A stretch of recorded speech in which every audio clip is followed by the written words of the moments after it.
I've got to wrap it up. I don't want to, but I have to. I want to ask you just quickly, the film director Olivia Wilde has a new movie out, which she says is based on you, this insane man, this pseudo-intellectual hero to the incel community. Incel being these weirdo loner men who are despicable in many ways.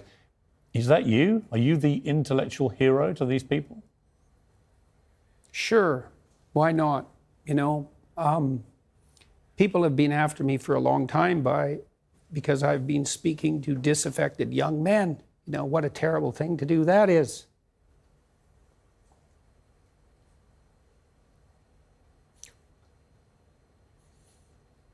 I thought the marginalized were supposed to have a voice. It's making you emotional. Talk about that. Well, God, it's very difficult to understand how demoralized people are. And certainly many young men are in that category. And you get these casual insults, these incels. What does it mean? It's like, well, these men, they don't know how to make themselves attractive to women who are very picky, and good for them. Women, be picky. That's your gift, man. Demand high standards from your men. Fair enough. But all these men who are alienated, it's like, they're lonesome and they don't know what to do, and everyone piles abuse on them. When she said that, Olivia Wilde, it stung you, didn't it? I saw the reaction. By that time, that as far as critiques go, that was kind of low level. I mean, once I got painted as Red Skull, magical super Nazi, that was kind of the end of the insults. There's no place past that. So when Olivia Wilde made those comments, the first thing I did was go look at the preview for her movie, which I quite liked. I thought I would go see that movie probably, and perhaps I will. It didn't really bother me. My family and I talked about it right away, and we were able to respond to it with some degree of humor, which then people completely misunderstood. I said I hope that, that if I had to be played by someone, I think it's Chris Wilde, that he's a very good-looking man, and so that seems all right, and then I said something like, I hope he gets my fashion style choice right when he plays me. And it was a joke. All that was a joke. I mean, you've been so controlled today, and yet in that brief moment, you got very emotional. Why? It's really something to see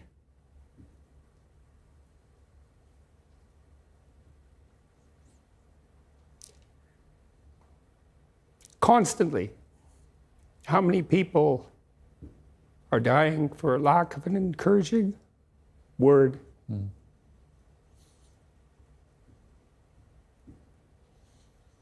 And how easy it is to provide that if you're careful. Give credit where credit is due. And to say,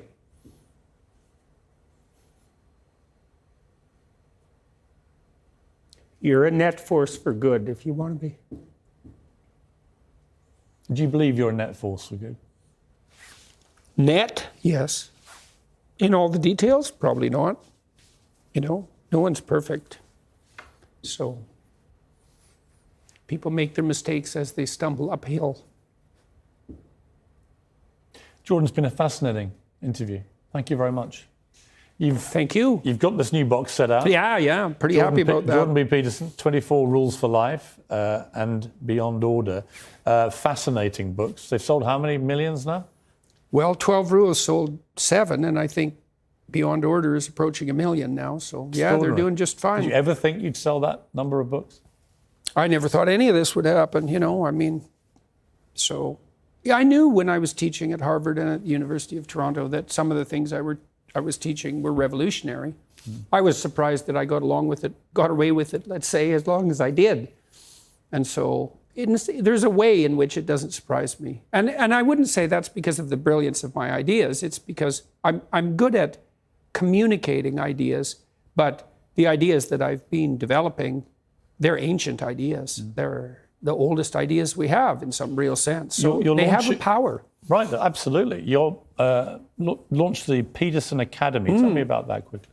Yeah, well, I've been collecting, along with my daughter, great professors and educators from all around the world, and we're having them come to Miami to film 4 two-hour lectures on a variety of topics. President of Hillsdale College, Larry Arnn, just taped one for us on Churchill, which I thought was quite funny because, you know, he's persona non grata. And so Arnn and Churchill, so that's quite funny. And we're hoping that we can determine how to provide people a very efficient and very low-cost alternative to a bachelor's degree. And we're working hard to make that accredited. I'd like to drive the cost of a bachelor's degree from its current $160,000 level to $4,000. And I think we can do it. So that's the plan. We're going to launch in either early 2023, depending on how quickly we can get things aggregated. And I'm working with my son on an app called Essay.app. We took a document I wrote for my students that helped them learn how to write and edit. And editing is very important if you write. People are never taught to edit. And it builds editing tools into the software. And we have 4,500 subscribers and 50,000 users. We launched about 2 months ago. I'd like to teach 1 million people to write. So. And just finally, you're healthy, you look healthy. Pretty good. And much better. Your wife's doing a lot better than she was? She's back better than she was before even. And my daughter's not ill either. So fancy that. I mean, that's an amazing turnaround from where you were. That's for sure, man. It was pretty brutal. Yeah. For a long time. Yeah. You know, my wife almost died every day for 7 months. So. I'm very glad for you. Thank you, sir. I really am. And it's been a really fascinating interview.